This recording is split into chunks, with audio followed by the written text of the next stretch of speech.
Ito ang Broad Streamcast Communicators, ang naiiba at kakaibang plataforma sa digital broadcast mula Luzon, Visayas, Mindanao hanggang sa iba't ibang dako ng mundo. Broad Streamcast Communicators, ang sandigan ng sambayanan mula sa walang labis at walang kulang na pagbabalita, paglilingkod, maglalahad ng mga mapagbuong komentaryo at usaping pambayan para sa kapakanan ng karamihan. Broad Streamcast Communicators, tuwirang maglilingkod ngayon hanggang sa susunod na henerasyon.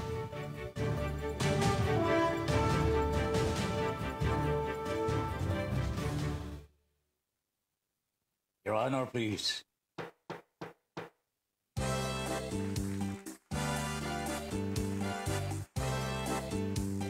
Philippines. Your Honor, please, pakinggan mo reaksyon at komentaryo. Hihimayin ni Ben Paipon ang bawat isyu. Your Honor, please. Mga kurang sa gobyerno, wala siya sinasanto. Mga baho ibibisto, kahit sino. Trabaho lang, walang personalan. Ang tamaan, mabubunggulan. Komentaryo'y makatotohanan. Dito lang malalaman. Sibig pa'y po inyong samahan. Your Honor, please, inyong pakinggan. Mga isyu sa ating bayan, pag-uusapan. Your Honor, please. Problema ng ating bayan, talakayin, pag-usapan, upang maliwanagan ang taong bayan. Your Honor, please. Your Honor, please, pakinggan mo reaksyon at komentaryo. Hihimayin ni Ben Paipon ang bawat isyu. Trabaho lang, walang personalan. Ang tamaan, mabubunggulan. Komentaryo'y makatotohanan. Dito lang malalaman. Sibig Paipon, inyong samahan. Your Honor, please, inyong pakinggan. Mga isyu sa ating bayan, pag-uusapan. Mga isyu sa ating bayan, pag-uusapan. Your Honor, please. Philippines.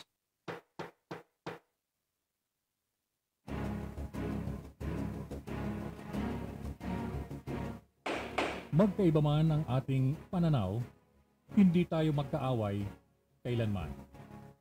Sa dulo, makikita rin natin ang tulay na siyang daan tungo sa pagkakasundo, pagkakaisa, at kapayapaan.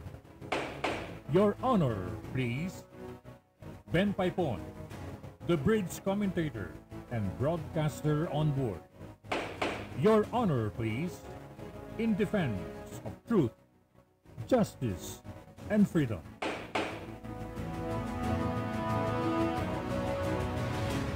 Pilipinas, magandang gabi po. Philippines, good evening. Hi, Miss Universe. Magandang gabi po. Ben Paipon here, inviting you to join us dito po sa ating Your Honor Please Broad Streamcast Communicators. Unang-una ho, baka makawala ho si Dr. Franklin Tisa is already watching. At Doc, anytime after the program, kung gising ka pa, pwede tayong kausap. Nabasa ko po yung chat mo kanina. Kanya nga lang magsisimula na po yung ating programa. Kanya hindi na kita natawagan. But after this program at 10 o'clock, pwede tayong magkwentuhan. Dr. Franklin Tisa, magandang gabi po. Well, tonight ho, mga kabayan, ho, marami po tayong pag-uusapan unang-una.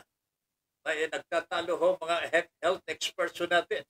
Yung iba nagsasabi, hindi na, wag na ninyong intindihan ang virus sapagkat mababa na ho ang bilang ng virus dito sa Pilipinas. Yung iba naman ho, ibang kanilang pananaw. Sige kayo. Pagpabaya ho kayo. Pagkatapos ng kampanyahan, pagkatapos ng eleksyon, sisirit po ang virus ho ngayon. Ano kaya ang totoo dito ho? What is truth? The truth is data. Yung factual data ho dito mga kababayan, bumababa ang bilang ng COVID virus ho. Bumababa ho. At hindi naman po nakakakitaan ng pagtaas. Despite the fact na meron pong nakitang sa variant po ng Omicron dito sa Pilipinas. Pero sabi po ng mga health experts, that is no cause for concern. Ayan. Sa ngayon, wala pang cause of concern. Hindi natin alam kanya ang pinakamaganda dito po para sa atin. Ang mahalaga dito mag-ingat po tayo sa ating sarili. Let us just practice health protocols na matagal na nating na-practice po ito. Face mask, social distancing, washing of hands with alcohol or water. Yan po ang kailangan natin gawin. Wala naman po ibang gagawin natin. At saka tignan ninyo. Marami na nga po ang hindi nagpa-face mask sa atin.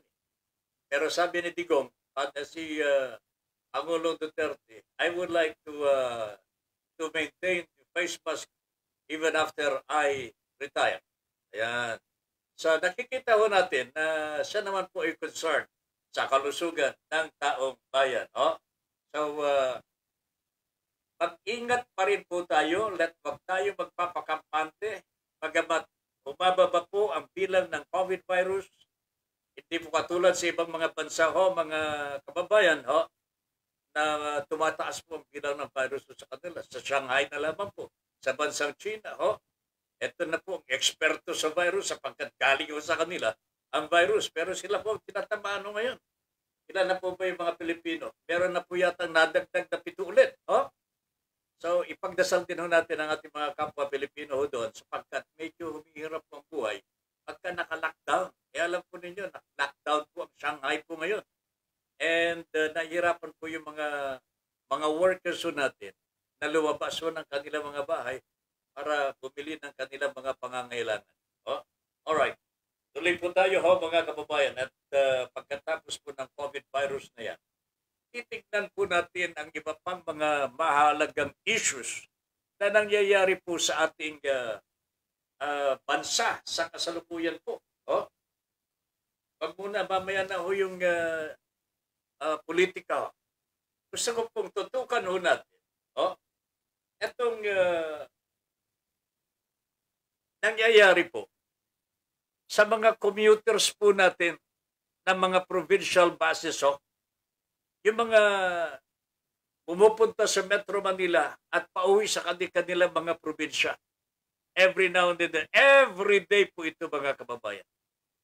Nagkakasalungat ang panindigan po ng MMDA at ng LTFRB. At walang gustong sumuko sa kanilang dalawa. Despite the fact na hirap na po ang ating mga commuters. Can you imagine, wala po silang masakyan from 5 o'clock in the morning hanggang 9:30 in the evening, hanggang 10 o'clock in the evening. Napakalaking perwisyo ito sa ating mga kababayan na pumapasok at umuwi from Metro Manila papunta sa kanilang mga lalawigan. Dapat po ito'y panagutan ng MMDA at LTFRB. Kung ano man po ang mga gastusin po ng mga commuters natin. LTFRB and the MMDA must answer for the losses of commuters because of their conflicting stand on the window hour. Sabi po ng LTFRB, wala kaming ibinibigay na restriction na wag kami gumamit po, wag dumaan po sa EDSA outside of the window hour. We have given you permits to operate on commuters' demand. Basta't may pasahero, magbiyahe ho yun. Pero pagka naman po bumiyahe ho, ang mga provincial buses ho, outside of the window hour, they are at the mercy of the MMDA. Huhulihin po sila ng MMDA po eh. At ikakatwiran po ng MMDA, kautusan po ng LTFRB ho yan eh.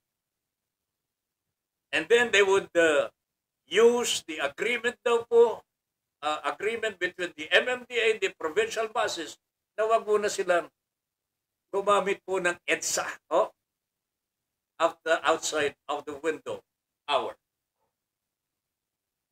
Result? Ayan po. Perwiso para sa ating mga commuters from and outside of Metro Manila. Galing po sa probinsya, papuntang Metro Manila, from Metro Manila, pabalik sa kanilang mga probinsya po. Sabi po ng MMDA, ang window hour po ay nanggaling po sa LTFRB, which eventually was approved by the provincial buses kasi nagkasundo daw po eh ng MMDA at ng LTFRB, ng provincial buses because yan po ang gusto ng LTFRB. Pero pinabubulaanan naman po ng LTFRB. Pero ang nangyayari po ngayon, mga kababayan, ang mga pasahero po from Metro Manila to the provinces, from the provinces to Metro Manila, yan po ang nagsasakripisyo. Can you imagine from 5 o'clock to 9 o'clock or 9 o'clock or from 5 to 9, hindi po sila makasakay. Hindi sila makagamit ng EDSA via this provincial buses. They were inconvenienced. They missed their work until today. They missed valuable opportunities po. Their appointments, business commitments po, etc., etc.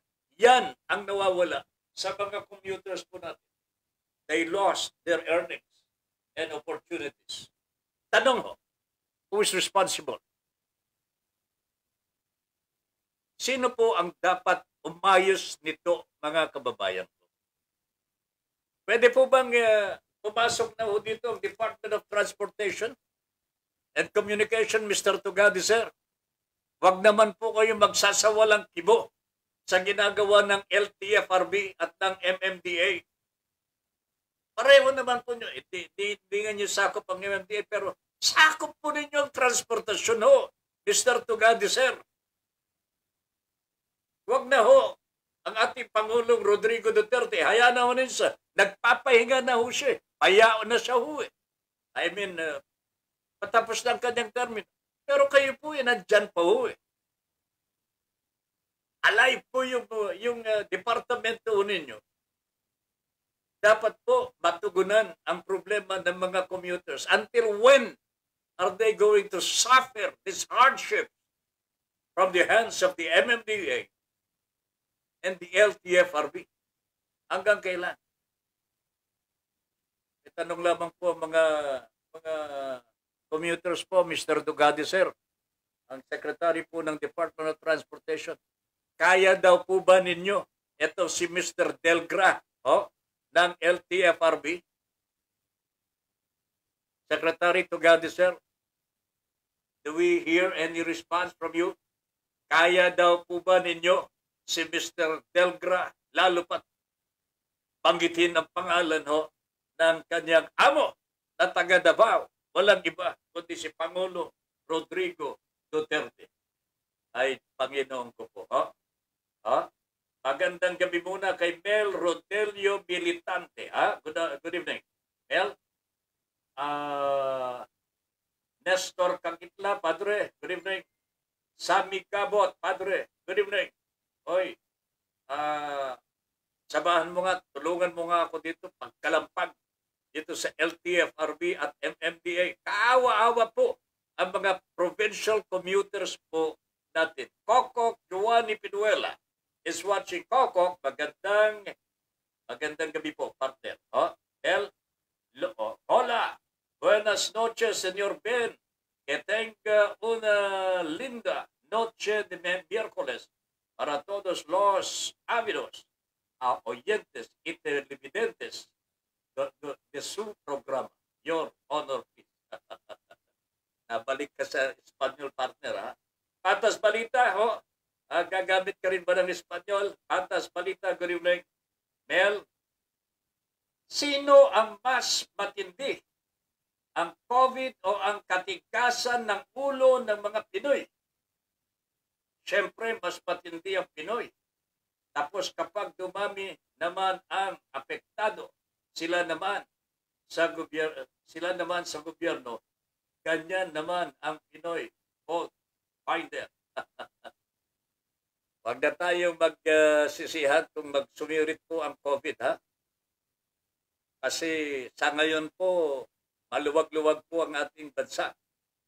Maluwag-luwag po ang ating pagkiloso ngayon. Marami na ako nakikita hindi na po nagsusot ng face mask. Ang payo ho ng mga eksperto, huwag po ninyong aalisin yan pagka lumalabas po kayo ng inyong mga tahanan. Sana ho, makinig po tayo sa payo ng mga eksperto. O hindi pa po kayo napakunahan, magpabakuna na po kayo, lalong-lalo na yung mga lolo natin. May okasyon na po para sa second booster shot. Baka hindi pa kayo naka-single shot. Baka hindi pa kayo nabakunahan so your first and second dose. Baka hindi pa ho. Magpabakuna na po kayo. This is for your own safety. This is for your own health. Alright? Jomai Maymar, good evening po, Sir Ben. Watching na po. Ayan. Nanonood na rin po si Jomar Maymar. Franklin Disa, tama po yan.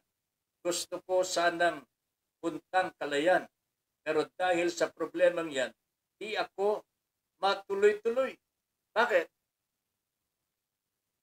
Walang provincial bus.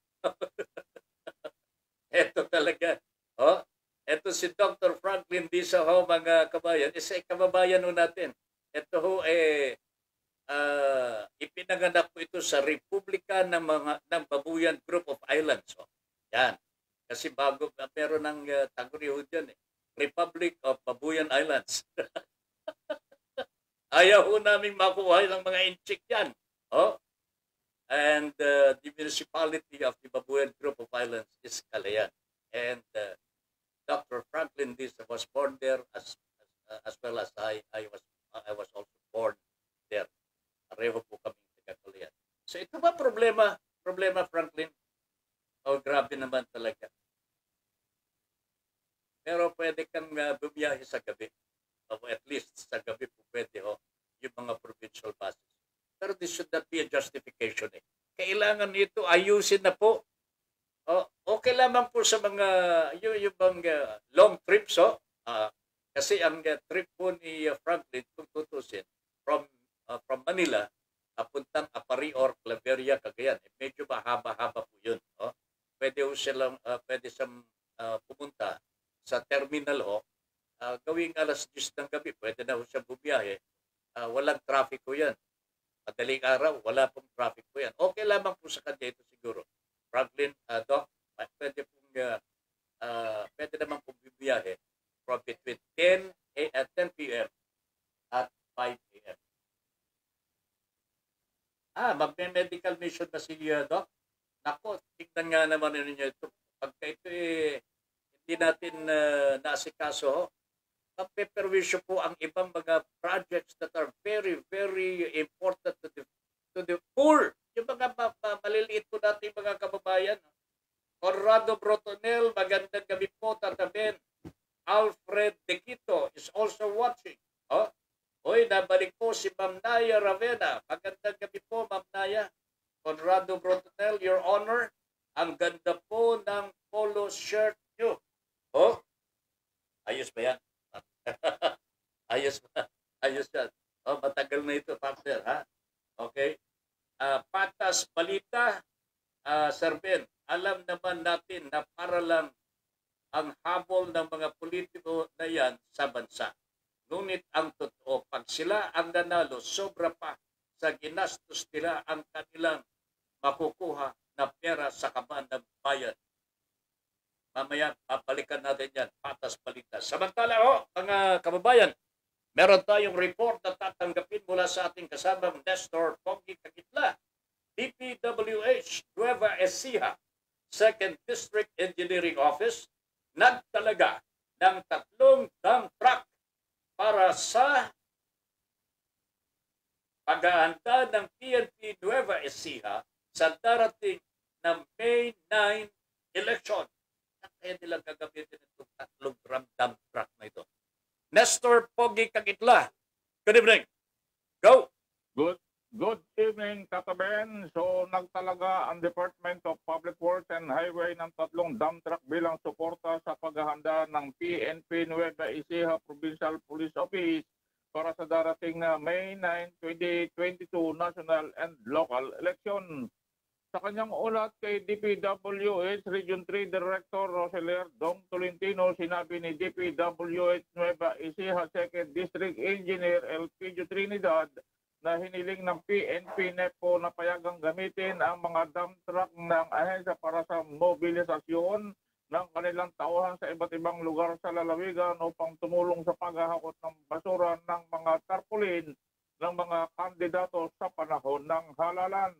Sabi pa ni D.A. Trinidad, kinikilala namin ang kahalagahan ng police visibility lalo na ngayong papalapit na araw ng halalan, kaya agad naming pinadali ang kahilingan ng Provincial Police Office at natugunan ang kanilang mga pangangailangan sa mobility ng hanay ng PNP. Samantala, pinuri naman ni RD Dong Tolentino ang agarang pagtugon ni Trinidad sa kahilingan ng PNP NEPO at sinabing handa ang DPWH na magbigay ng kinakailangan tulong sa pulisya ngayong panahon ng halalan. Ako si Nestor Cagitla, nag-uulat para sa Your Honor Place. Maraming salamat, Nestor Pogi Cagitla from Batangas, Palakilong. Thank you. Maraming salamat. Abangan ninyo ang mga reports ng ating kasamang Nestor Pogi Cagitla dito po sa ating Your Honor Please. Nakakapanginayang itong sinabi po ni Dr. Franklin Gizaho.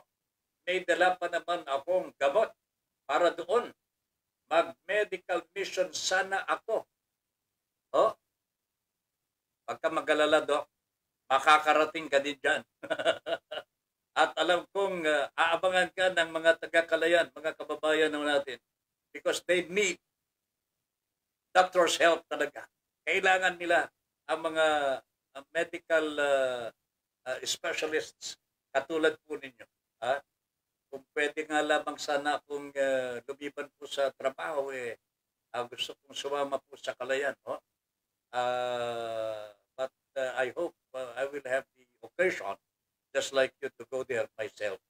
And tignan mo natin kung anong magagawa po natin sa ating mga kababayan. Hindi naman daw yata pinababayaan ni Mayor Ho ang mga taga-Kalayan. Ikumusta mo na lang ako doon sa mga kabayan natin pagdating mo doon. Dr. Franklin Tisan, napakaganda po ang layunin po nito. Doc? Pero kung pwede lamang, pag-usap po tayo mamaya. Tawagan kita. Ako nang tatawag sa iyo. Kung hindi ka pa matutulog, huwag ka muna matulog. Magkwentuhan muna tayo dito sa Himpapawid. Okay. Dr. Franklin Tisan. Lilian Gabriel is watching now. Ma'am Lilian, magandang gabi po. Pastora, magandang gabi. A blessed Wednesday po, Tata Ben Paipon and Miss Universe. Stay safe and healthy. God bless us all. God first, share done na po. Ayan, nakapag-share na po si Lilian Gabriel. Watashi wa anatao ay shitemaisu is watching. Gandang gabi. Good evening po, Sir Ben Paipon, all viewers of YHP. Keep safe, everyone. Jerry Ramos, Padre, gandang gabi po sa lahat ng mga taga Bustos, Bulacan. Mga kaibigan po ni Jerry Ramos, lalong-lalo na sa kanyang pamilya. Diyan sa Bustos, Bulacan. Good PM po, Kabit. Yan. Pati ni Jerry Ramos. Merci Ong. Nandiyan ka pa ba sa Marinduque, ma'am? Good evening. Eve M. Ramos. Blessed Wednesday. Sir Ben Paipon, Miss Universe, and Ma'am Lynn. At sa lahat ng PSC family. Stay safe and healthy. Healthy po. Ma'am Eve, napanood ko po yung video na pinadala mo sa akin. Nag-aaway po yung mga politiko dyan sa Bataan. Hindi ko malaman kung sino ang tama ho sa kanila. I do not have any chance to get in touch with any of the political candidates po doon. Pero talagang nag-iiringan ho yung kampo ng gobernador po ng Bataan, si Governor Garcia, at yung mayor po ng Mariveles, Bataan. Nagbibintangan ho sila ng vote buying. Ay, nako talaga. Pero kung meron pong nakikinig dyan sa Mariveles, Bataan, o malapit sa Bataan na nakakaalam po kung ano talaga ang mga pangyayari po dyan, we would welcome any information from you. Pwede kayong tumawag dito sa ating programa ngayong gabi. Kung nakikinig po kayo, anong number doon? Yung 0915-586-8530. Ulitin ko po. Pwede niyong tawagan ito. Pwede kayong ma-on the air. 0915-586-8530. Ito po pwede rin po sa lahat ng mga gusto mag-on the air sa programang Your Honor Please. Tandaan na po ninyo yung number na ito.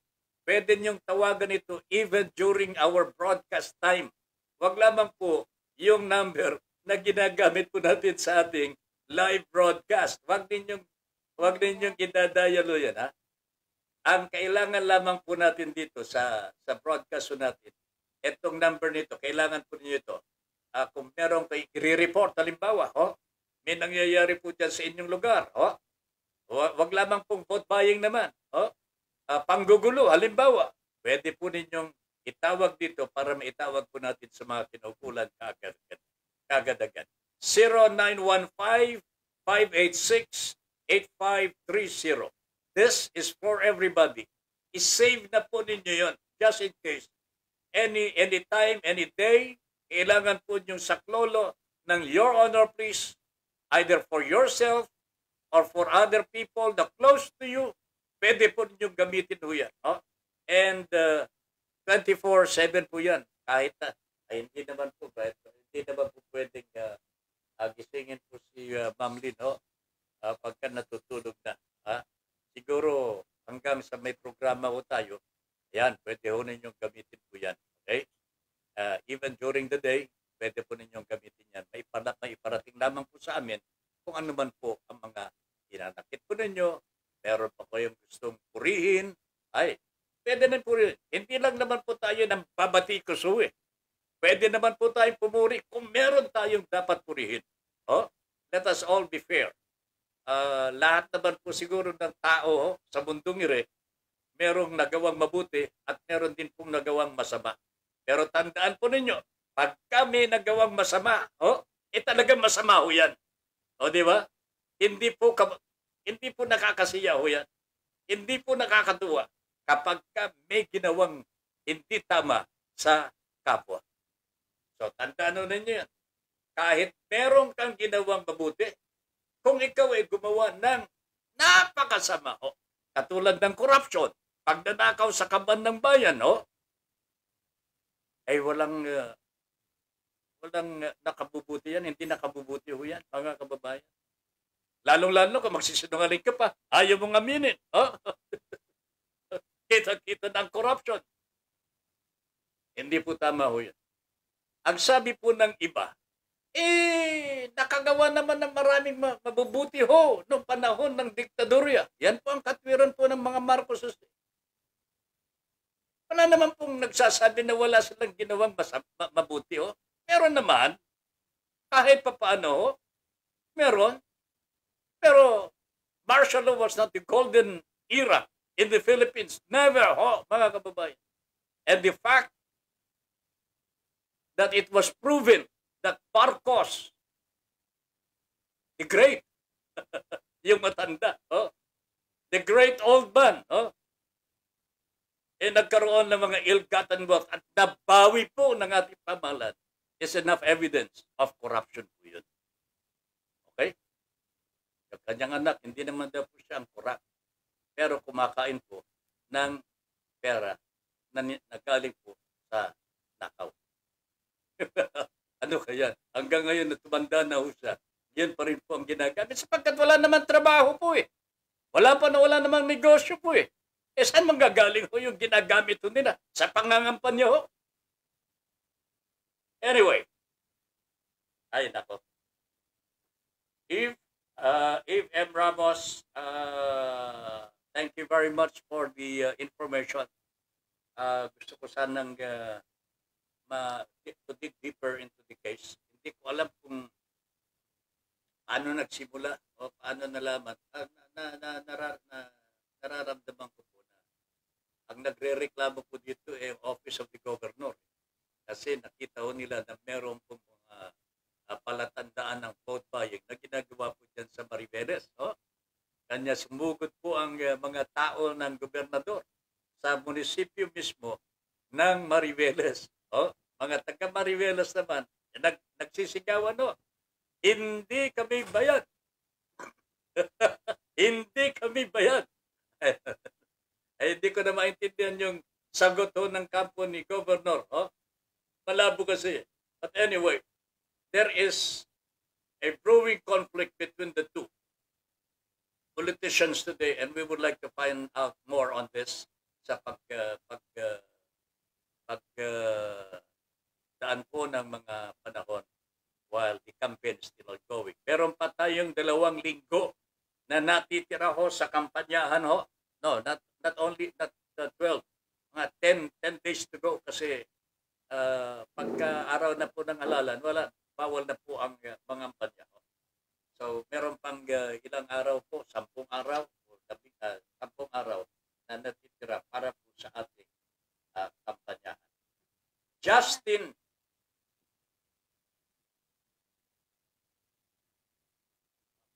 Okay. Tuloy tayo. Angelica Paz, magandang Miyerkules ng gabi po sa ating lahat, lalo na sa pamilya ng BSC. Sir Ben, Paipon, Your Honor, please, at Ma'am Lynn, Miss Universe.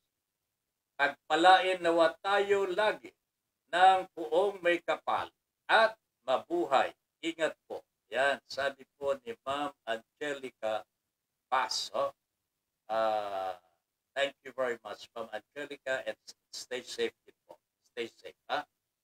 Character is far more important than intellect. Sabi ni Mel Rodelio Militante, in making a man a good citizen or successful at his calling. Meaning, by character not only such qualities as honesty and truthfulness, but courage, perseverance, and self-reliance. Intellect, wala po niyan. Sa totoo lang mo, intellect only in the brain. Kaalaman ho.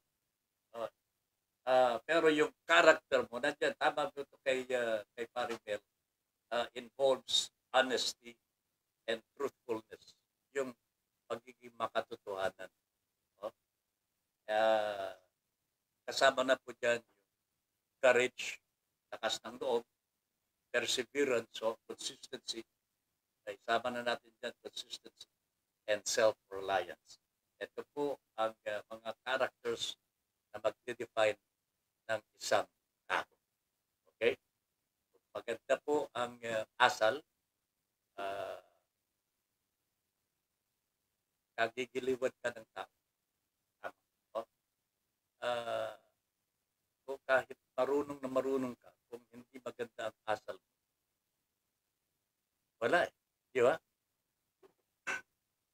You cannot get the cooperation of people. Lalo na kung sinungaling ka. Eh, syempre, uh, wala ka ng talino. Oh? Wala ka ng talino. Sinungaling pa. Eh, hindi ko alam kung bakit to. Yung iba, kinagigiliwan pa rin. Hindi ko alam mo yan. Sabi ka mo, bakit ganun, Padre? Oh? Sinungaling na, corrupt pa, may bahid pa ng corruption, kinagigiliwan pa rin. Ay, Pinoy nga naman talaga, no? Ha? Alright. Sabi Gabot is watching. Good evening, my friend. Magandang gabi sa iyo. Alright. Oh. Malapit na mag-alas 9 po ng gabi. Meron po akong gustong ikwento sa inyo. Hindi lamang po ikwento. Gusto kong pag-usapan po natin ito mabuti.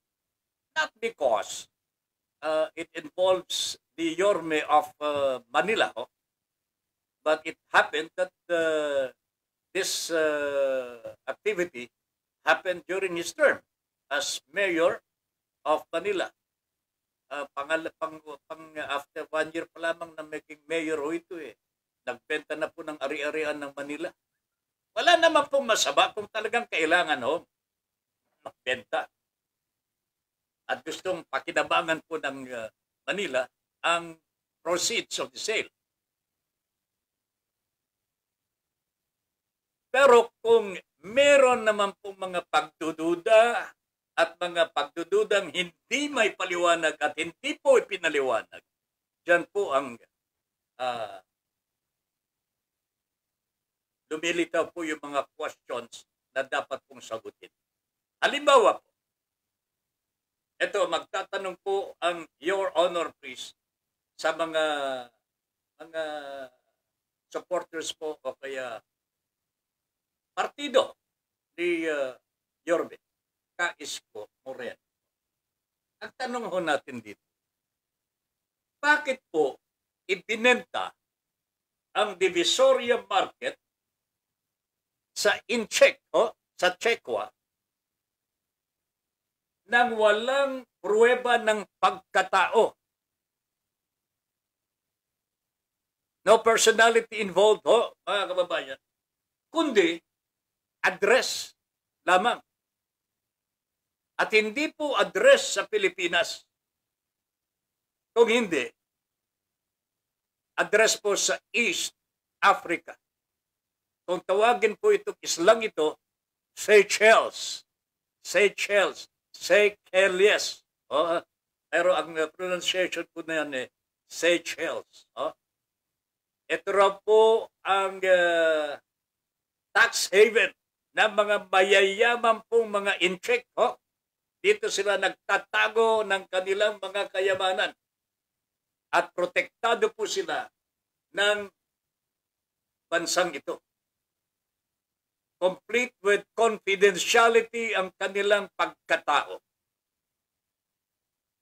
At hindi po mauungkat ang kanilang mga ari-arian. Now, tanong ho natin dito kay Yorme, Mayor, ano ang dahilan at ibinenta po ninyo ang Divisoria Market sa Incheck na ito? Sino po ang naging kausap po ninyo dito? What were the conditions attendant to the sale of the property? Magkano ang komisyon kung meron?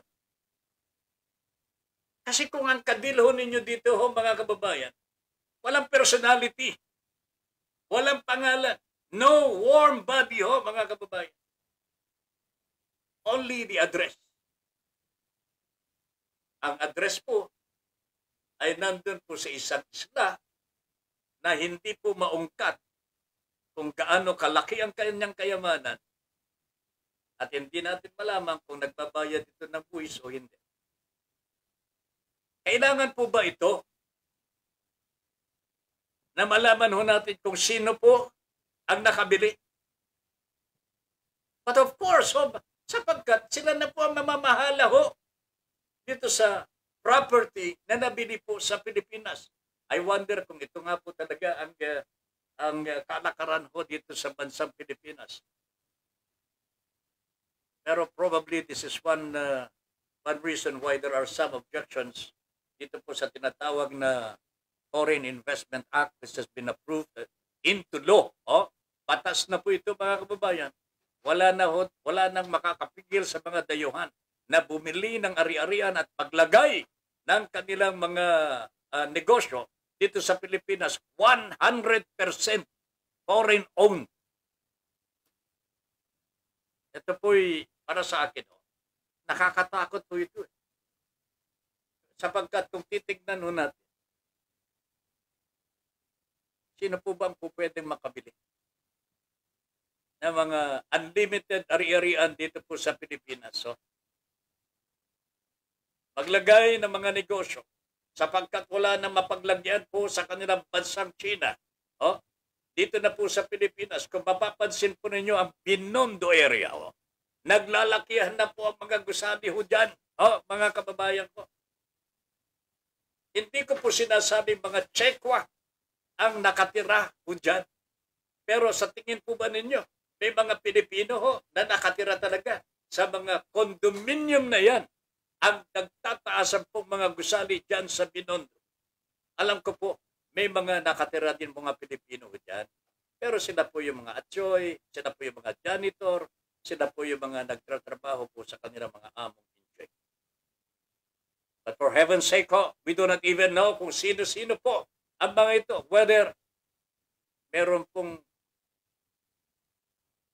visa, residential visa, meron pong work visa, meron pong, ayun ako, mga kababayan. But this is only in Manila. Ito ay nakikita lamang po natin sa Manila. But I don't even know if whether the good Yorme could be able to explain to us the real truth behind these condominiums now sprouting dyan sa Binondo area. Nagawin na po ba kayo dyan sa Binondo? Nakita na po ba ninyong kalagayan ng Binondo? May wala na yung dati-dati na mga bahay-bahay kubo, na mga barong-barong Nako! Nagtataasan pong mga gusali I do not know how many floors yung mga condominium na naipatayo dyan sa Binondo area. So, that alone, hindi ko nga malaman kung gaano karami na yung mga gusali na nagtataasan mga kababayan Now, kung titignan natin ang capacity po for each condominium, pagpalagay mo na po yan mga 10,000 people. Okay, may sa 10,000 ko dyan, 100,000 na yan, mga kababayan ko. 100,000 communist Chinese already in the Binondo area, and more are coming because of the West Philippine Sea, and because of the leniency of this administration today, mga kababayan ko. Ano sa tingin ninyo? Kung saan napunta po yung ating usapan, pinag-usapan lang naman natin itong Divisoria Market po. Pero dyan po ninyo nakikita gaano kabilis po ang pag-usad ng negosyo, lalong-lalo na kung may pera ka. Admittedly the Filipinos today, with all this pandemic na nakalipas po, talagang kapos sa pananalapi. And we could hardly recover. Kaya nga sabi po ni Pangulo Duterte, let us invite these foreign investors now. Pero nauna na si Yorme, nakipagkontrata na po sa Incheck, na hindi po kilala kung sino talaga ito. But, well, there are names given, mga Incheck din po, na binanggit po sa sale. Pero itong talagang majority owner na lumalabas po na nakabili dito sa Divisoria Market ay isang Incheck, a Chinese national whose identity was not divulged, but he gave his address doon sa Seychelles, sa East Africa po. Somalia. Just off Somalia, sa East Africa. Layo, Tama po ba ito? Makipag-negosyasyon, makipag-negotiate po tayo sa mga tao na walang warm body. Makikipag-negotiate po kayo sa mga multo. Oh? Sa accreditation po dyan sa Bureau of Customs po, yung mga consignees ho, yung mga importers po, hindi po pwede ho na yung address ng bodega mo lamang ang ilalagay. Oh? Kailangan may warm body. Kailangan merong may-ari ho at kung sino yung importer ho. Kailangan ho yan. Ito, pagbili ho ng lupa at pagbili po ng ari-arian ho, sa metro, sa Manila, wala pong warm body. Pwede po ba ito? Sa ating po mga legal luminaries ho, pwede po ba ito? Better still siguro. Yorme, ito po ba ang advice sa inyo ng mga legal luminaries po ng Manila? Pwede yan. Hindi tayo masisilip yan. Hindi tayo matatanong yan. Hindi tayo mako-question ho dyan. Ito ho, may question na po tayo dito sa bagay na ito. Alright, anyway ho, ito po ang aming tanong kay Yorme. Pwede po bang ibenta ho yung ari-arian ng Manila ho nang walang warm body? Address lamang po. Ay, nako talaga. Junior Dal is watching. Good evening, Junior. Good morning, bro, and all the viewers. Ayan. Gandang gabi. Mon Samson, Manila Bulletin. Kape na. O nga. Unli rice ba, padre? Marami pa bang nauna? Let us see. Okay. O nga, no, okay. Michael Jordan B. Sakdalan is watching. My goodness. Good evening, Michael. Jordan, good evening. Justin Gatok Pekiro. Good evening.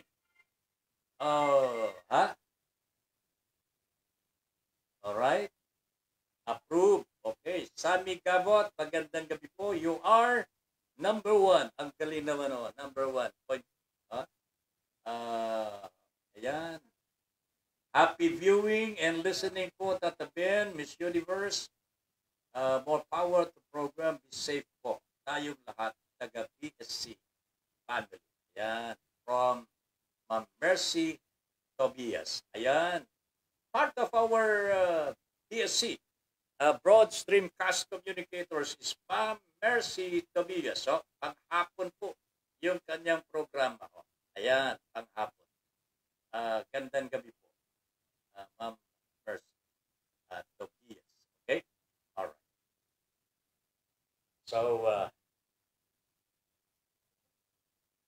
ito muna, report muna tayo ha. Bago ang lahat, marami pa po tayong issues na dapat pong pag-usapan o dito. Lalong-lalo na sa ating po mga overseas workers po, yung mga magtratrabaho sa Saudi Arabia. Meron pong controversy po dito. Mamaya po, pag-usapan natin yan. Pagkatapos ng report ng ating kasamang Nestor Pogi Kagitla, construction ng bagong access road sa Subic Bay Freeport Zone at Subic Clark, Tarlac.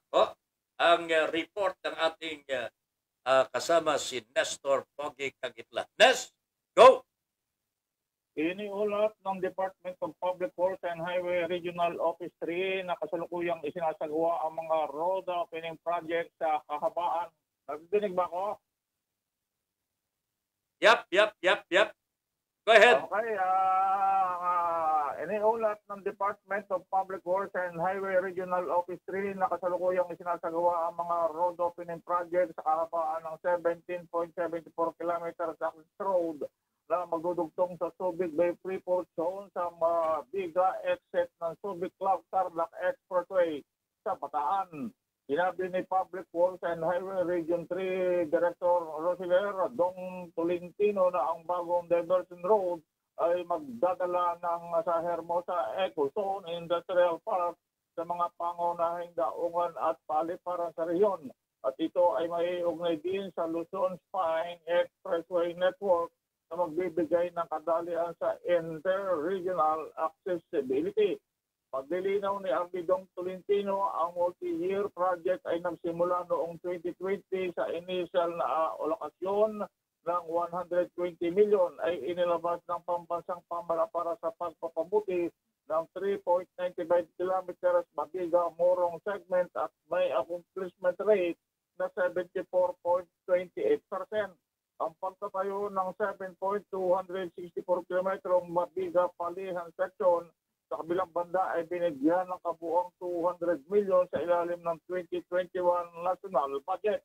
Idinagdag pa ni Arbidong Tolentino, ang DPWH ay nagsusumikap ng tugunan ang pagtaas ng trapiko na dulot ng mga hinaharap sa pag-unlad sa mga industrial na lugar ng Bataan, Zambales at Pampanga. Ang multi-year access road project ay may kabuang gastos na 4.05 billion. Ako si Nestor Tanggitla, nag-uulat para sa Your Honor Please. Maraming salamat.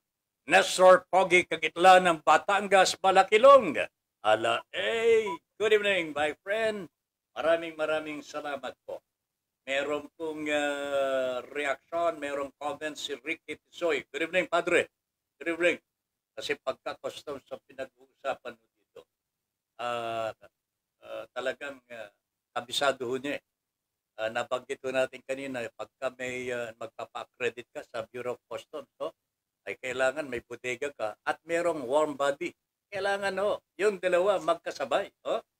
Sabi ni Ricky Tisoy, mga fictitious owner, dapat may bodega makita ng investigador.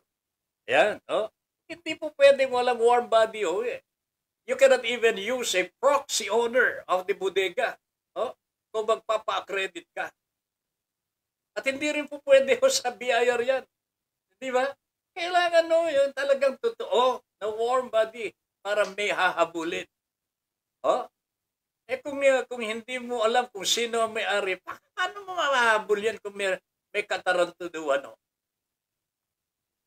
Itong pinagbentahan ng Divisoria Market, mga kababayan, address lang, ibinenta na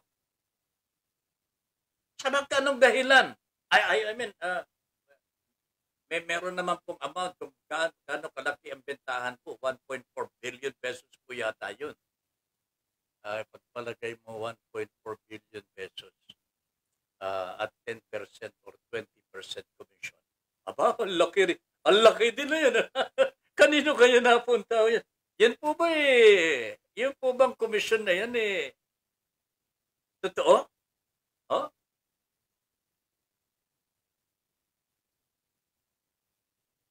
Magaling talaga Ang laki naman po ng ang laki po ng kinikita ng mga real estate agents Malaki pala ang kita nito.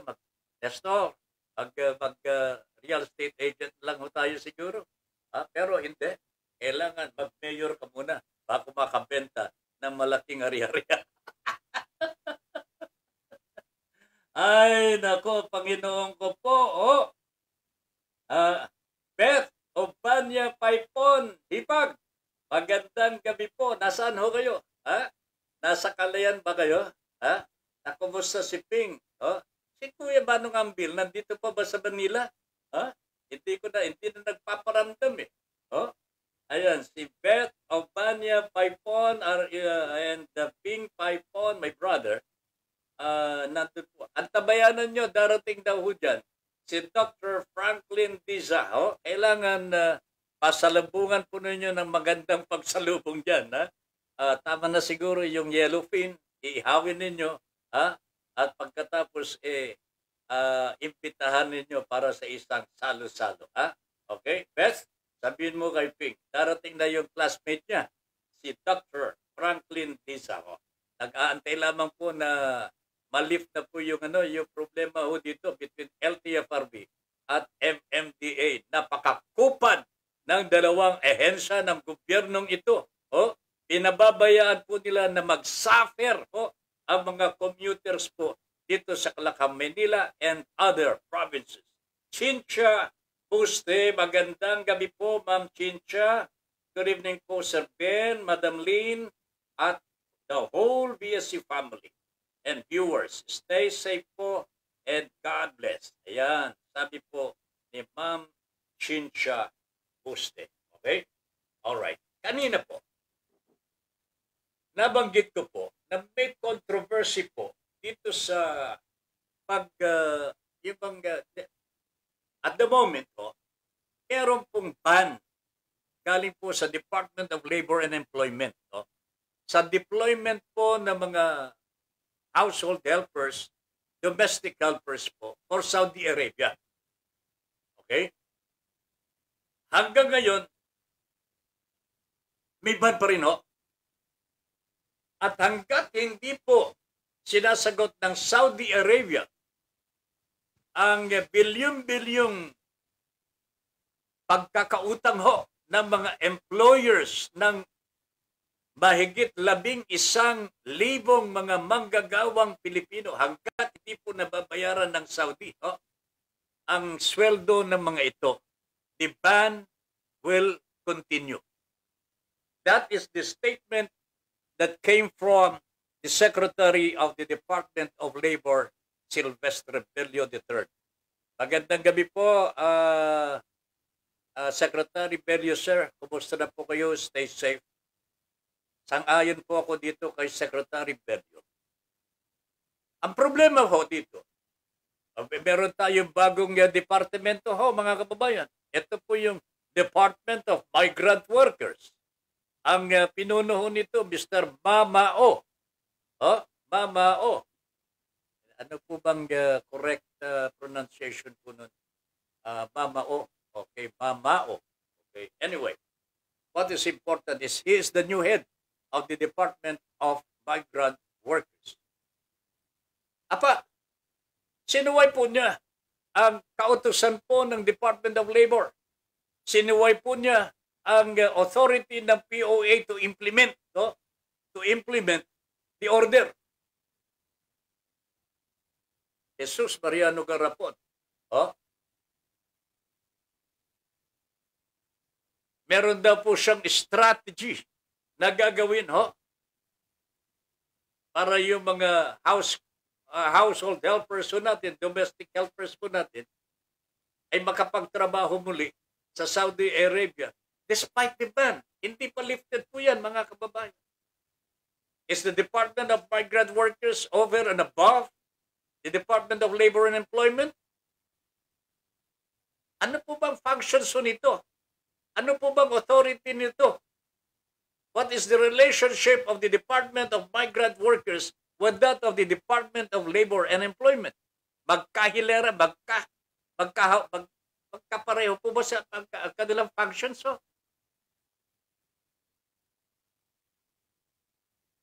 Etong kailangan ipaliwanag ng mga kinaukulan. Gumawa po ba ang Kongreso ng isang batas na hindi po malinaw hanggang saan ang kapangyarihan po ng bagong departamentong ito? Sasaklawan po ba niya ang kapangyarihan ng Department of Labor and Employment sapagkat pareho naman po silang departamento? Ayan. Siguro, sa tingin ho ni Mr. Mamao, I don't even know the first name of the good secretary ho. Secretary po bang tawag sa kanya? Hindi po maliwanag kung ano ang extent, scope ng kanyang kapangyarihan vis-a-vis that of the Department of Labor and Employment.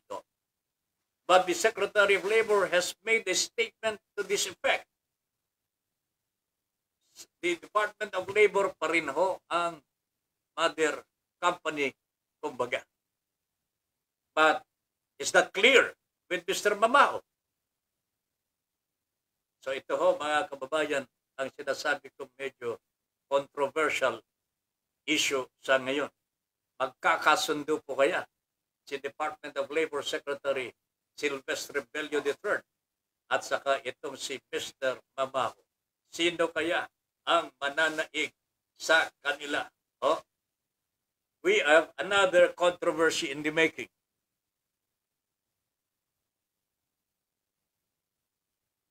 Hindi na po naubusan ng ating gobyerno ng mga kontrobersiyo ho. Hindi pa tapos itong MMDA at LTFRB. Oh, hindi pa ho eh. Tapos, panibagong kontrobersiya, MMDA versus the Department of Migrant Workers, DMW.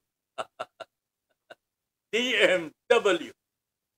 Meron pa ba tayong gobyerno ho, mga kababayan?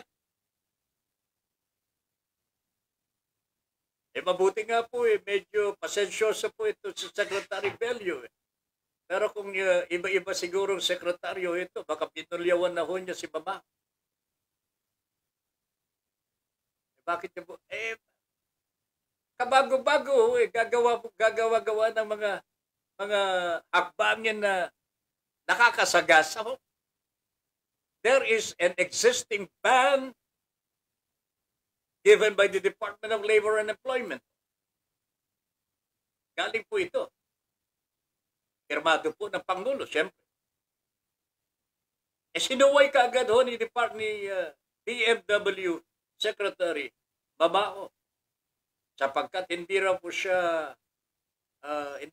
niya matanggap po yung IRR. Tingnan ho ninyo to. Hindi raw po niya matanggap yung IRR na ginawa po ng Malacanang. Sapagkat hindi raw po si Medialdea, Executive Secretary, ang pumirma. Pero ang sabi naman po ng Executive Secretary's Office, may authorization ho ang pumirma ho sa dokumento IRR para sa immigrant o sa Department of Migrant Workers. But Mamao says, hindi po pirma ni Medialdea ito. Ano ba? Makipag-ugnayan ho sa Office of the Executive Secretary, find out the truth. Sir, sa inyo po bang pirma ito? Ito po ba? Sa palasyo talaga. Ito po ba ang IRR ho ngayon? That should be the responsibility of Mr. Babao to find out. At wag ho siyang gagawa ng anumang hakbangin that hindi niya o babaliwalain po niya yung IRR na ginawa po ng Malacanang. Kung ako lamang po siguro, ang Presidente ho dito talagang may kalalagyan ho ito si Mr. Babao po. Dapat po palaman po niya kung saan siya mismo.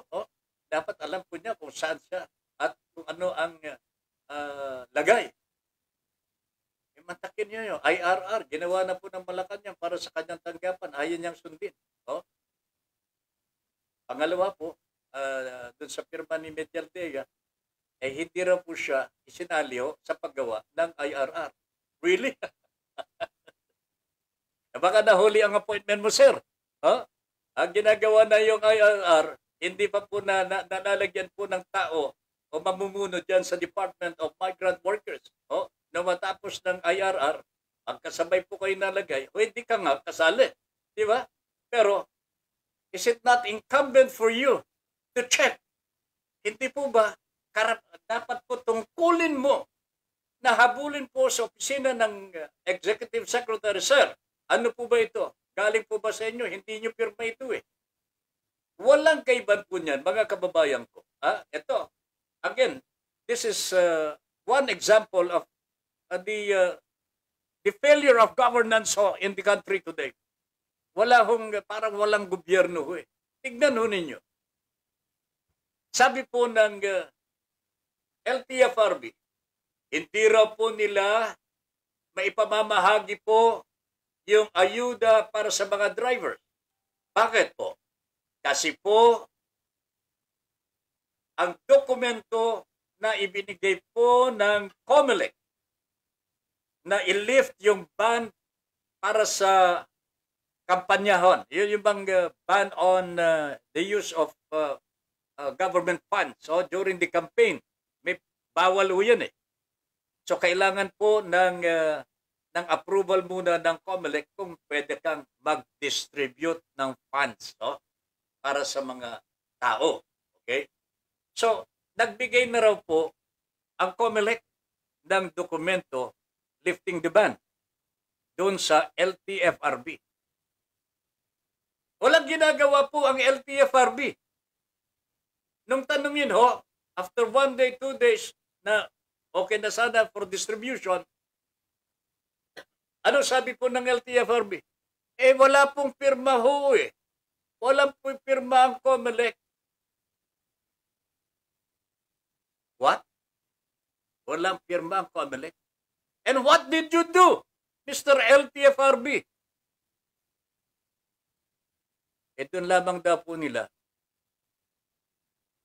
ini-refer only sa COMELEC for the signature.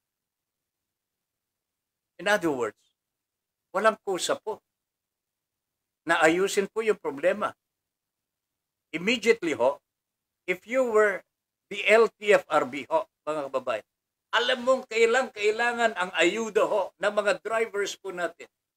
Ano po ang dapat po ninyong gawin as the LTFRB head? Nang malaman po ninyo na hindi kayo makapag-distribute dahil wala pang firma ho ang COMELEC, what should have been done? And what should the LTFRB done para dito? Sa tingin ho ninyo, what would be the best thing that the LTFRB should have done even before a complaint has been lodged before that office? Sa tingin ho ninyo, mga kababayan, simple lang ho. If I were the LTFRB director, nung malaman ko hindi pa nagdi-distribute yung mga bata ko sa baba dahil walang pirma pa eh. Secretary, halika nga. Tawagan mo nga ang opisina ng COMELEC. I-refer mo itong problema natin na ito or I will talk to them. Ako yung director ng I will talk to the officer in charge sa COMELEC na nagpadala ho ng dokumento na hindi pirmado. I would have done that ho, mga kababayan. As we always do dito po sa ating program. But he did not do it. So, nangyari ho, anong nangyari? Hindi pa po nakakatanggap ang ayuda ang mga drivers ho natin. Worst, eto na po, bangko na ho ito. Ang sabi po ng bangko ay hindi po kami magre-release ng pera hanggat hindi po napirmahan ang dokumento ng lahat. Oh, I'm telling you, lahat ng mga commissioners po. My goodness, do they really want to give or distribute the money for these drivers? So, mga kababayan, gusto ba nila talaga na makatulong po tayo sa ating mga drivers? So? Nung first tranche, so, Bayanihan 1, hindi nga po lahat ng mga drivers ay nakatanggap po. Ito pang pangalawa ho ngayon, mas marami po ang hindi nakakatanggap. As a matter of fact, records will show from the LTFRB mismo, siguro 1/2 po ang hindi pa po nakakatanggap ng ayuda. Can you imagine that? And this is going to be repeated again and again. Walang solusyon. Bakit to? There is a failure of governance. So, may mga opisyales ho natin na bobo. O talaga namang incompetent ho, mga kababayan. Incompetent. I even heard na dinig ko natin, na-interview po natin sa Radyo Pilipinas ang isang head ng commuters organization, ng mga liga ng mga drivers at operators. So, na-interview po natin. Sabi, ang dami pong hinihingi ng mga requirements ang LTFRB sa mga drivers po natin. Kaya anong klaseng pagmamalasakit ito, mga kababayan? Mr. Del Gracer, ano bang ginagawa ninyo sa mga driver? Pagpasalamat ka, naka-swivel chair ka, naka-aircon ka dyan, kumakain ka ng sa oras, and so on and so forth. Siguro may mga, all the perks in the world are at your disposal. Pero yung mga kawawa ho natin drivers, pag hapon nasa labas po, nagmamaneho, halos hindi na kumakain dahil hindi po sapat ang kanilang tinig. Kasi kaya pa ninyong bigyan ng increase in the transport fare, kahit piso man lamang ho. Mga kababayan ko, piso lamang ang hinihingi ng mga drivers, ipinagkakait po ng LTFRB. Mr. Tugadi, sir, bakit ho? Ganyan ang konsyensya niyo, may puso pa ba ho kayo? Mabuti pa ang puso ng saging pagka inihalo mo sa kare-kare. Napakasarap po. Pero itong puso ninyo, Mr. Tugadi at Mr. Delgra, ang pait naman ho nito. Ang pait, hindi po malunok ng ating mga kababayan. Bakit? Naghihirap po sila hanggang sa mga sandaling ito. Ayop naman po ito, mga kababayan. Sorry po to say that. But this is a failure of governance ho. Bobo. Talaga ho. Or incompetent. What else can we say? Hindi nila alam, ayaw nilang gawin. Ano tawag ho dyan? Incompetent. Negligence. Yorn Oli. Good evening po, Mang Ben. Yorn Oli. This is your first time to watch the program. Magandang gabi po. And sana i-like and share po natin ang ating programa ho.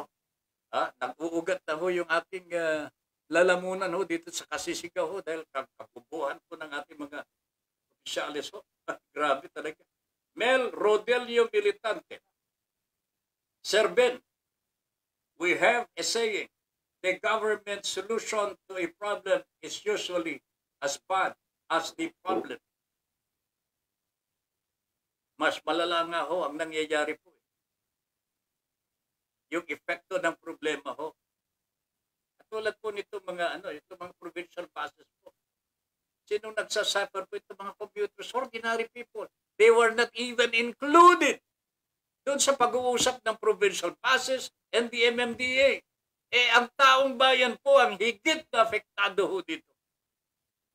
They were disregarded in that gentleman's agreement daw po between the MMDA and the provincial buses. Grabe naman ho ito mga kababayan. Anong klase mga opisyalis ito? BOC Port ng Davao. Inalakas ang border security measures to trace detection systems sa Davao. May detalye po ang ating kasamang si Nestor Kagitla sa balitan yan. Nes, go ahead please. Ang Bureau of Customs sa pamamagitan ng Enforcement Security Service ay ilalagay ang 2 unit ng trace detection system. Ang paglalagay ng nasabing mga makina sa Davao Region ay lalong magpapaigting sa kanilang mga hakbang sa seguridad laban sa pagpasok ng mga kontrabando. Ang TDS o ang New Tech TR3000 DE ay isang makabuluhang karagdagang kakayahan sa inspeksyon ng kawanihan dahil ito ay idinisenyo upang tuklasin ang mga pampasabog, narcotics at mga sangkap ng illegal na droga. Ilalagay ng BOC Port of Davao ang TDS sa Airport Operation Unit nito sa Davao International Airport. Kasalukuyan ding pinadali ng nasabing port ang paglalagay ng isa pang unit sa General Santos International Airport sa ilalim ng subport ng Nadyangas. Sa pamumuno ni Customs Commissioner Ray Leonardo Guerrero at sa patnubay ni Finance Secretary Carlos Dominguez, tinitiyak ng BOC na ipagpapatuloy nito ang mahigpit na pagsisikap laban sa smuggling at customs fraud habang patuloy na ginagawang moderno ang mga pamamaraan at proseso nito. Ako si Nestor Kagitla, nag-uulat para sa Your Honor, please. Maraming salamat. Aring Nestor Pogi Kagitla ng Batangas, Balakilong. Magandang gabi, ala. Tara, thank you very much. Good evening po, Sir Ben and Ma'am Lynn and to the whole BSC family and viewers. Stay safe po and God bless, sabi ni Ma'am Chincha Buste. Ito, Monchi Agabao Santos is watching. Good evening, Monchi. Ano bang tawag dun sana? Sa insurrectos po natin, sana makabalik na ho kayo. At magkasama-sama po tayo dito sa ating BSC. At para hindi ko mamimiss yung prayer meeting. Prayer meeting ng mga insurrectos. Eden Pedralves is watching. Eden, classmate, good evening. Mel Rodelio Militante, one of the saddest lessons of history is this. ito daw po pinakamalungkot na bahagi ng kasaysayan. If we have been bamboozled long enough, we tend to reject the evidence of the bamboozle. We are no longer interested in finding out the truth.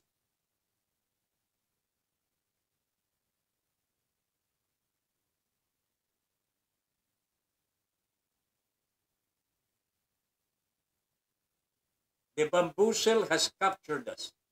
It's too painful to acknowledge even to ourselves that we have been taken.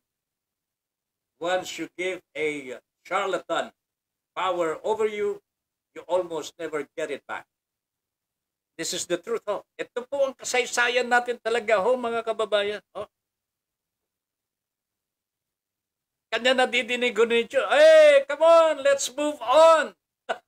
Hindi ba sabi ng mga BBM, let's move on, kalimutan na ninyo yun. Without realizing that we have been overtaken by this corruption, mga kababayan.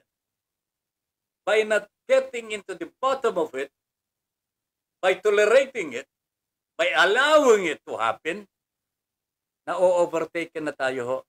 Tayo po ang nalalagay sa ilalim ng korupsyon. Kanya hindi tayo makaangat-angat. Why move on? Dapat po talaga imbestigahan, ipakulong. I agree with Manny Pacquiao, mga kababayan. Let us build more jails for these corrupt people. Ito naman si BBM.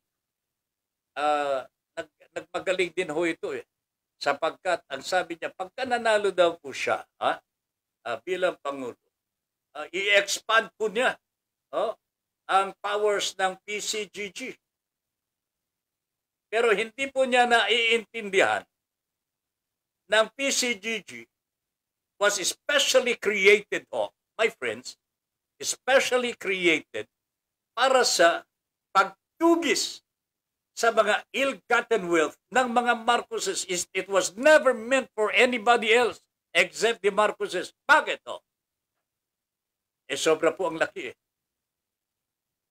Ang gusto ni BBM po isali daw po niya ang ibang mga kabayan natin na meron daw din pong ill-gotten wealth. Pero ang pinakamasakla po ito tatanungin ka ng bayan bakit ka nagkaroon ng ill-gotten wealth?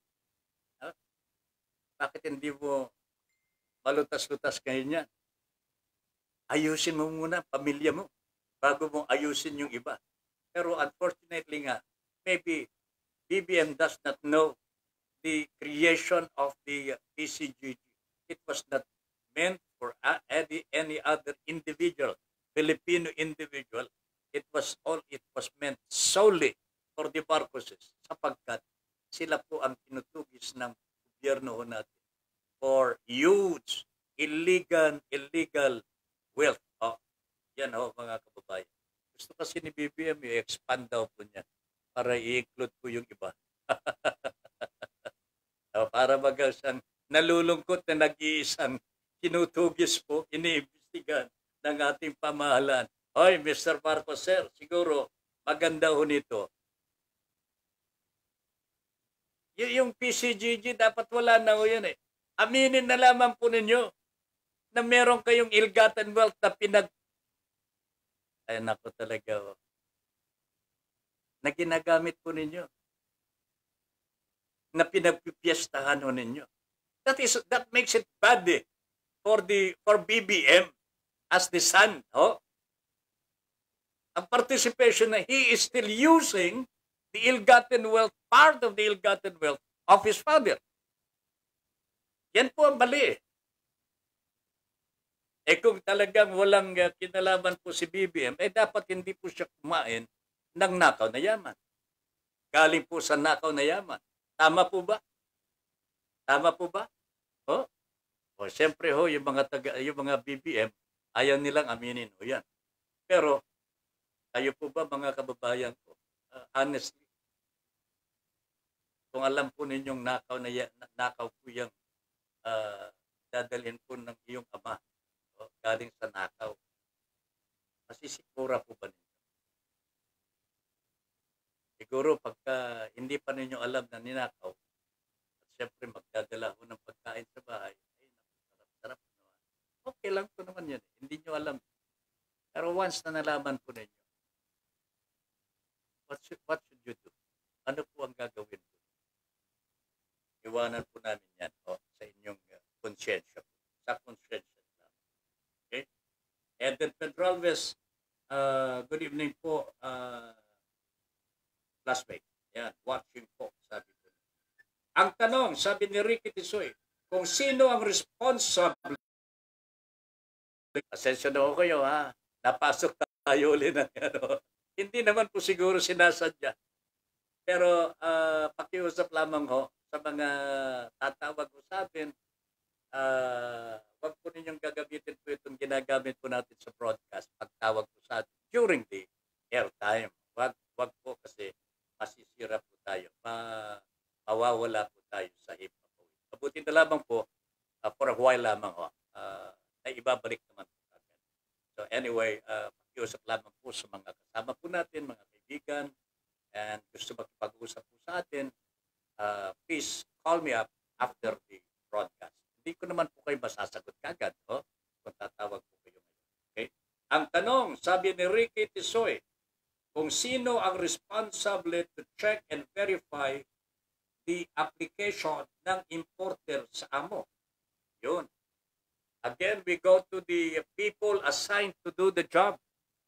Sabi nga ni Kaleni, ay nako, magkaroon man po tayo ng katakot-takot na batas. So, magagandang batas kung ang ilalagay naman po natin dyan, walang honesty, walang katotohanan sa kanyang sarili, at hindi din po competent, tumatanggap po ng dagay, ay wala po tayong paruroonan niya.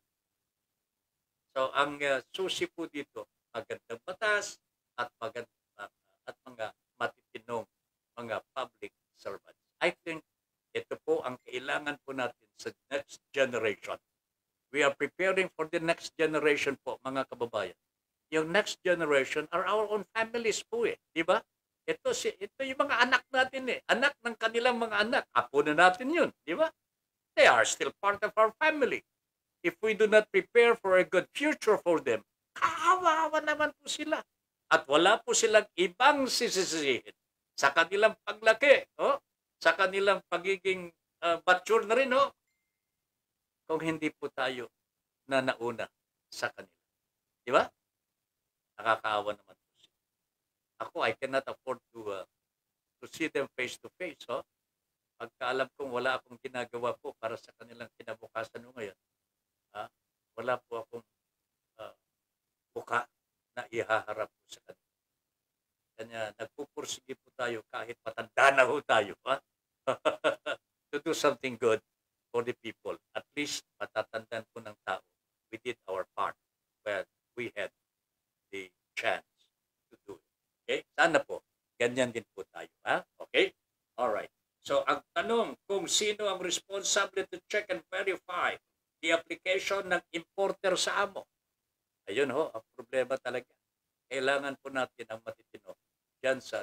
Maybe this is one reason kung bakit ang BOC, Bureau of Customs po, ay walang iniuulat na tunay na pangalan ng mga smugglers. Because lahat po ng mga na-accredit siguro, peke. Pwede po ba ito sa customs, Tisoy? Pwede po ba na yung mga consignee, mga importers, ay hindi tunay na pangalan yung mga nakalagay? Again, the same question is being asked. Katulad po yung ginawa po nila Yorme dyan sa Manila.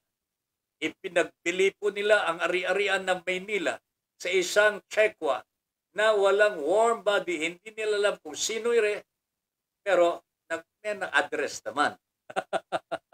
Pero habulin ninyo sa Seychelles, East Africa Habulin ninyo kung meron po kayong, kung alam niyo yung may nagawang kasalanan. Pero paano niyo mahahabol yan? Strongly protected yung kanilang mga accounts. strict confidentiality ho. Panginoon ko po. Na-disgrasya na naman po tayo. So, Ricky Tisoy, ang kailangan natin dito talaga, partner, mga matitinong mga kababayan who will be running the affairs of our government. And that is our responsibility now as good citizens of the Republic. Magtalaga po tayo ng matinong presidente para magkaroon po ng matitinong government workers. Okay? Mel, watching, Junior Dal, bro, kailan ba naging maayos ang gobyerno ni Digong? I also ask the same question. Oh? Nagtatanong talaga ho ako mga kababayan. Ang dami naman po pagkakataon na gumawa ng mabuti. Pero bakit po ba palagi na lamang po masama ang nangyayari? Ho? Corruption, illegal drugs, mga pamamaraan ng pagpuksa nito. Hindi po nagagawa na mapuksa mga ito. Bakit po? Mali-mali po ang solusyon na ginagamit. Makatuwid po. Alangan naman pa, mga bobo ang mga nagpapatupad do. Ayaw lamang po nilang ayusin po. But they are not bobo talaga eh. Matatalino ho mga ito eh. Matatalino eh. Pero yung kanilang talino na lalagay po sa iba. Nagagamit po sa masama. Katulad po ng mga ano yan. Mga nasa gobyerno po natin ngayon. Karamihan po sa kanila. Graduates po sa mga magagaling, magagandang mga universidades sa Pilipinas. Not only in the Philippines, they could be graduates of Oxford, Harvard.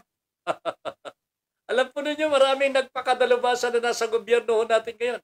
Pero sila po ang nangunguna sa pagnanakaw. Unfortunately, kung sino po yung edukado na tinatawag mga kababayan, sila po ang pinakamasama. Bakit po? What has education done to them? Sa totoo lamang mga kababayan. What has education done to them? The same thing is true when we ask about the social media. Ang ganda-ganda po ng intention ng gumawa ng social media po. Twitter, TikTok, and so on and so forth. Pero ano po ang gamit po ng mga ito ngayon, mga kababayan?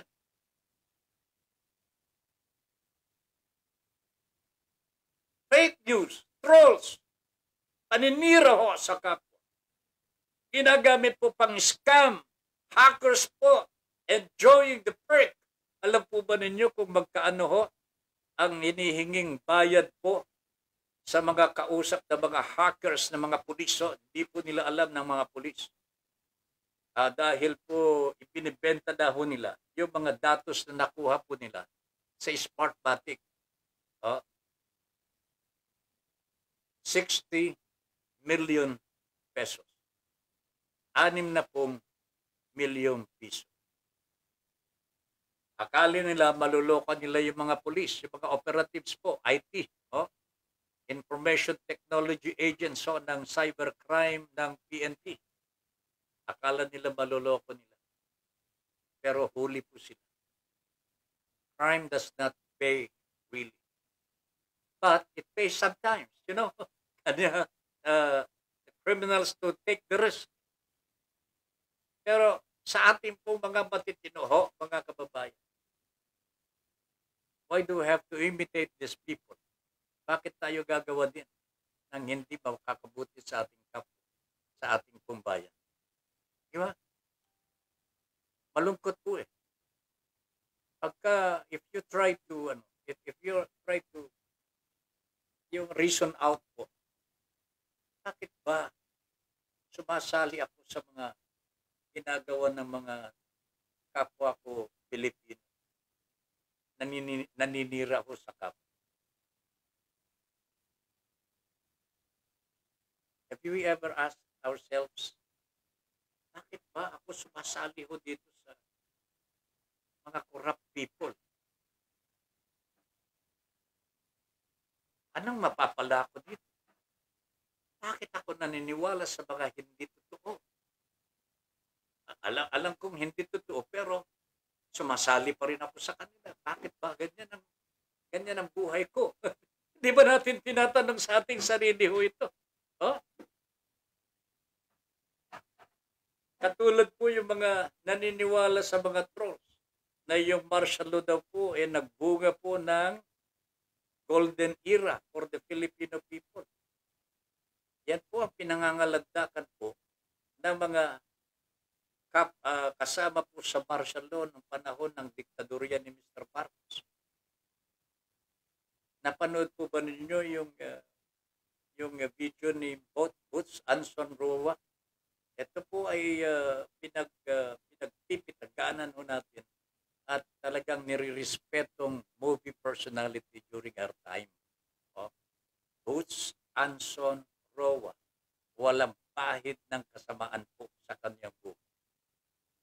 Ang tanging sinasabi po niya, hindi po tama na sabihin golden, nagkaroon po tayo ng golden era sa panahon ng diktadorya. Hindi po totoo yan. Ang totoo po, maraming pinatay sa panahon ng diktadorya. Maraming ipinakulong. Oh? Maraming nakinabang na mga negosyante na kaibigan ni Mr. Marcos. Pinaghahati-hatian po nila ang negosyo sa Pilipinas. Kaya bumagsak ang ekonomiya ng ating bansa. Bukod pa sa pinag-uutang po nila. Oh? Umabot po sa 26 kaano po ba kalaki? 9 malaki po, trillion na po ang utang po natin panabaso ng panahon ng martial law. Ang mga komunista ho nung panahon ay dineklara ang martial law, alam po ba ninyo? Iilan pa lamang po sila eh. Kayang-kayang talagang supilin ho, kayang-kayang patigil ho kung gugustuhin lamang po ng ating gobyerno sa tama pong paraan. Pero nung matapos ang martial law, nung mapatalsik po si Mr. Marcos, so alam po ba ninyo kung gaano karami ang mga komunista? Oh? Nag-swell to something like 26,000 fully armed guerrillas. At bakit po dumami? Because Marcos then became the #1 recruiter. At paano marirecruit ang mga komunista? Eh syempre ho, naaapi na po sila. Naaapi na po. There was so much oppression. Pagpasalamat ka kung yung kasama mo sa bahay mo, makikita mo pang buhay during the day. Baka hindi mo na makita lalo-lalo na kung siya po ay aktivista. Baka mabalitaan mo na lamang. Nandun na po, namatay ho, nakatiwang-wang ang kanyang bangkay sa kalsada. Ganyan po kalupit ang martial law ng mga panahon ng diktadorya ni Mr. Marcos. There was no golden era to speak of. Kasinungalingan dyan. I can vouch for that kasi po buhay na po ako nung panahon ng martial law. We were part of the Freedom Crusaders po. Kasama-sama po ako ni Attorney Sagisag at Attorney Joker Arroyo sa pagpunta-punta sa mga selda-selda ho sa buong Metro Manila para tulungan yung mga hinuhuli ng mga militar at mga pulis at ikinukulong. Yung dalawang abogado po ang tagapagtanggol po nila. Si Ben Pai po naman, salim po sa lamang po, ako ang nagre-report po sa mga nangyayari. Ganun po ang aming ginagawa po. Pero I was part of the people who really fought the dictatorship. Ako nga po, I was in danger during that time po. Napatalon po ako sa pader ho ng Radio Veritas ng mga panahon na yon sapagkat sinusundo po ako ng militar dahil po sa ginagawa po natin pagtulong sa ating mga kababayan na hinahapi. Now tell me, was this a golden era for the Marcoses? No way po. The worst in the history of the Philippine Republic. Yorn Oli. Ito pala si Yoli Boss. Good evening. Regards po kay Lynn. Nanonood po siya. Okay? Junior Dal. Nang dahil sa Ombudsman Salen, ang lalakas ng loob mangulimpak ang mga gobyerno ni Digong. Kasi wala yung anti-graft po natin, walang nangyayari. Kasi unang-una, naghatol po ang Sandigan Bayan ng 7 counts of grafted corruption sa ina ng BBM na ito, mga kababayan. Tumatakbo pang-presidente ng Pilipinas, ang kanyang nanay, convicted of 7 counts of graft and corruption. Hindi po nakulong. Bakit? Itanong po nyo sa Senado. Sabi nga ni Tito Soto, itanong na lang ninyo sa Senado. Itanong po ninyo kay Digong. Ayan, hindi po nakulong si Imelda Marcos. Pero this is a proof that BBM's parents, Mr. Marcos Sr. and Imelda Marcos, were involved in graft and corruption. And that is a fact. That is not a myth. That is not fake. It is a fact, mga kababayan. Ngayon, bakit pagagalaw ang ombudsman ngayon? Lahat ng mga kakasuhan ng ombudsman kasangga ni Mr. Digong. Bakit pa sila mag-uusig? Di pagagalitan sila ni Mr. Digong. Luckily or hopefully mga kababayan, this will change pagka nagbago po ang administrasyon. And this is our responsibility now. Mga kababayan ko po, this is our responsibility to create the change in this administration. Lilian Gabriel is watching. Good evening.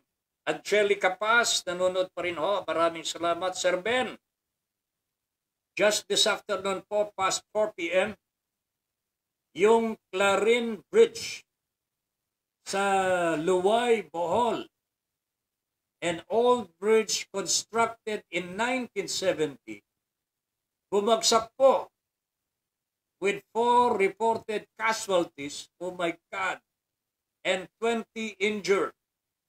Rescue and retrieval operations is ongoing. Nasa local news lang po. Wala sa mainstream media yata. Kalusi kaayo. Prayers for the Boholanos. Hindi po ba nandito yung isang kandidato natin dyan? Hindi po ba nasama? Ay, wag naman po sana. Ayos. Meron pong kandidato na nandyan sa Bohol ngayon. Si Yorme po ba? Nandyan? Alright. Tony Salaw, meaning Ma'am Jean. Magandang gabi po. Good evening po. Kumusta na po kayo?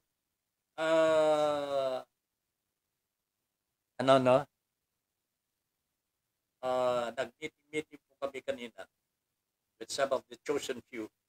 Pinag-uusapan na po namin ang talagang programming po. Next time around na mag-meeting ulit kami, ay meron na po tayong bagong programming na iharap sa inyo. Para sa ganun, matupad naman po natin yung gusto ni Paring Tony na gagawin po ng broad streamcast communicators. We are doing our best to continue the legacy of Paring Tony. And we have the people now na talagang mapagkakatiwalaan po at nakakatulong po sa atin kahit hindi po sila sumusweldo pa. Of course, nandyan si Ma'am Angelica. Napakabuting tao po yan. And kamitin ko po kanina sila Benji Alejandro at Emil Carion. Okay? So, makakaasa po kayo, gagawin po namin ang aming magagawa para ipagpatuloy po ang legacy ni Paring Tony. Eve M. Ramos is watching. Good evening. Ricky Tisoy, History make in the making. Sabi ni Parang Tisoy, anong klaseng history ang mangyayari ho dito, Padre? Well, history in the making. Ibig sabihin po nito, gaganda na po ang buhay po ng Pilipinas after this election. And parang nakikinita ko na ho, parang nararamdaman ko po mga kababayan, meron talagang malaking pagbabago sa administrasyon, sa panunungkulan po dito po sa ating bansa. Hindi lamang po dapat ipagdasal kung hindi, gawin po natin bilang responsableng mga mamamayan. Ha? Bakit ba palagi, sabi ni Mel, bakit ba palagi na lang merong palpak na namumuno sa ating gobyerno?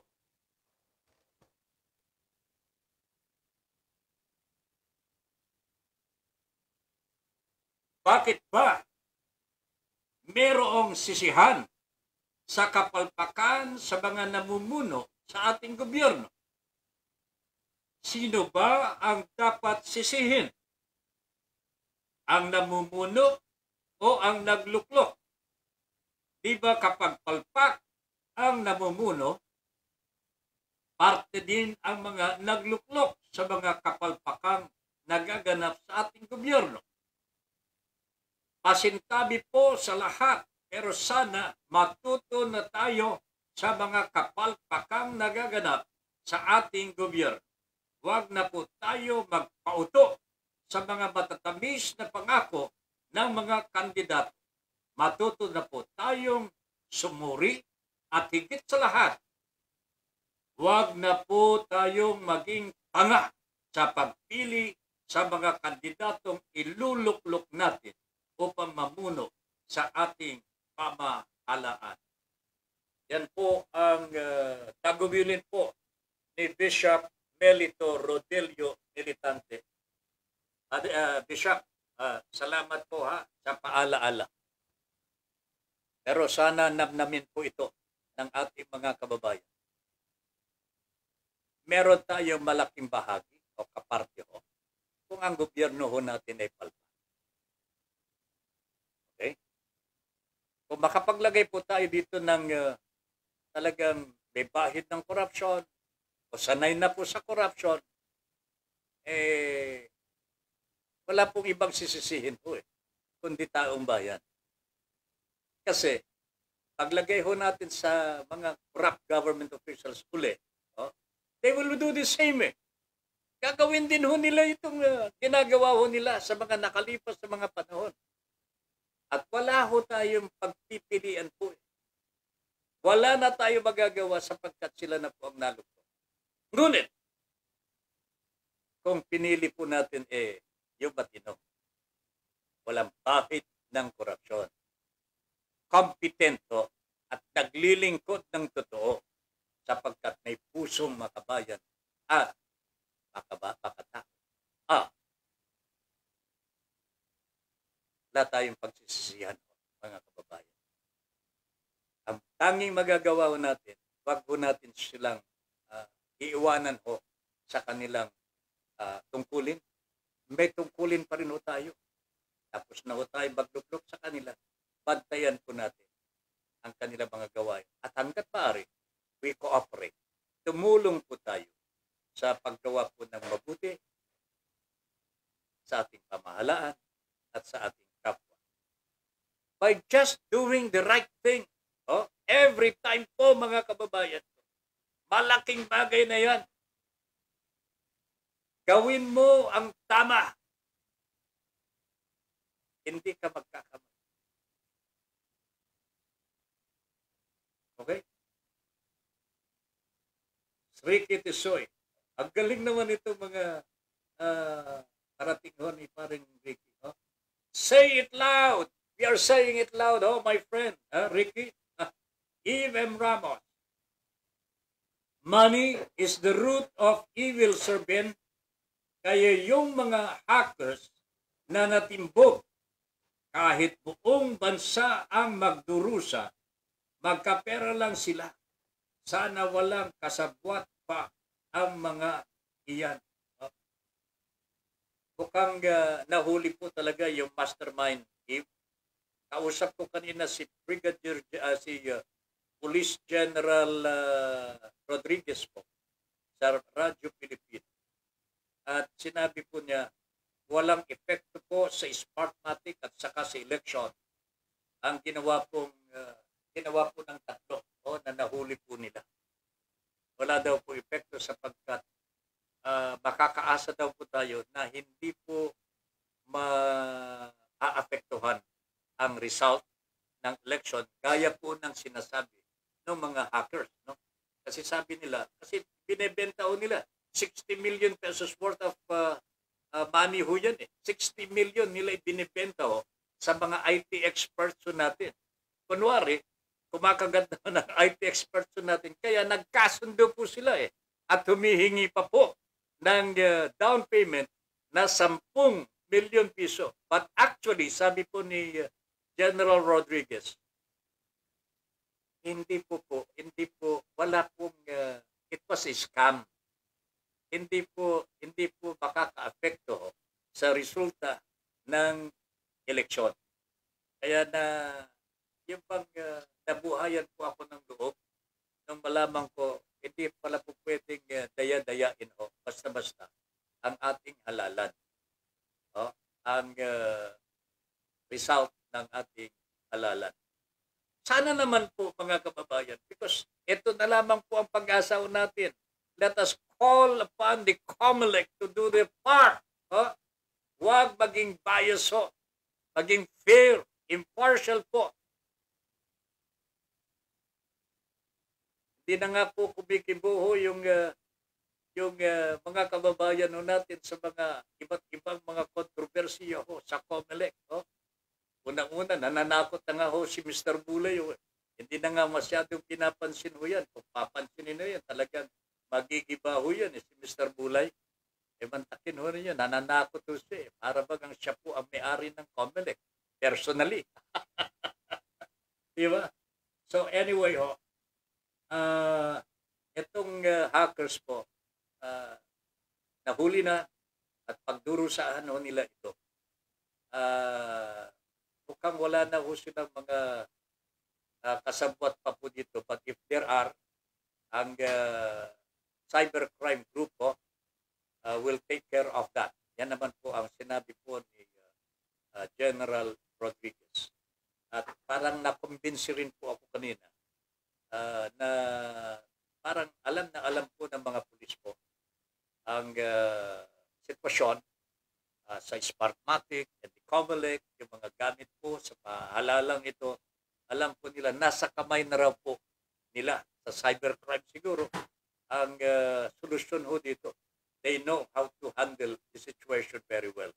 And they have assured the Filipino people na wala pong dayaan na mangyayari. Hari nawa po, General Rodriguez, sir, walang dayaan na mangyayari. At ang pulso ng taong bayan ang mananaig. Ricky Tisoy, so true! Sabi ni Par, saan mo nakukuha itong mga emojing ito, Paring Tisoy? Ricky Tisoy, yes! Sabi po niya, and then real talk. Talaga naman. Gloria Merilias Gundran. Glo, good evening. I am happy to see you are watching the program right now. Maraming salamat. Teresa de la Rama Paipon. Paipon ni Re. Is also watching. Re, good evening. Magandang gabi. Eve M. Ramos. Mag-ingat po, may bagong kaso ng virus sa Baguio, BA2-12. My goodness, meron na naman po. Sana hindi na po maka-apekto po sa atin. At hindi na tayo malalagay pa sa balat ng alanganin. Sana Ma'am Eve M. Ramos, thank you very much. Junior Dal, ang golden era sa panahon ni Makoy ay ibig sabihin sa Tagalog ay pagkontra, sigurado may pupuntahan ka. Tulungan o simenteryo. Grabe na yan. Ricky Tisoy, good evening. Mel, in the Bible. Ayan, 1 Peter 2:13-17 tells us, be subject for the Lord's sake to every human institution, whether it be the emperor as supreme or the governor as sent by him to punish those who do evil. Ayan. Ha?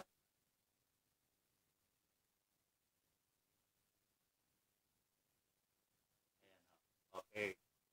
Wala. Okay. Seymour. Okay, hindi ko na. Seymour nga. Ayan. Servants of God. However, everyone love the brotherhood, fear God, honor the emperor. Honor the emperor. Thank you very much, Mel. Alam po ninyo si Mel, pagka malapit na po magtatapos ang ating programa, may mga passages from the Bible ang kanya share dito po sa atin. Mel, thank you very much. Ha? Nakakatulong ng malaki yan sa ating mga taga-subaybay. Eve Abramos, praying for our native land, the Philippines. Me too, huh? Ma'am Eve, thank you very much. Bring it to soy. The chains. Oh, the chains. Ano ito? Be the chains. Ayan. Speak up. Okay? In Proverbs 29:2 tells us, when the righteousness increase, the people rejoice. But when the wicked rule, the people groan.